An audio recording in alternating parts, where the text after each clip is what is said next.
grazie, Madre Pia, che accogli ogni or la fervente preghiera, non negar a quel sosraziato mio cuor, prego il tuo dolor. Perduta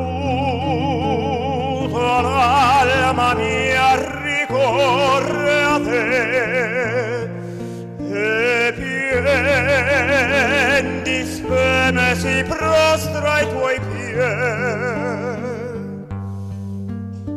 e invoca e attende che tu le dia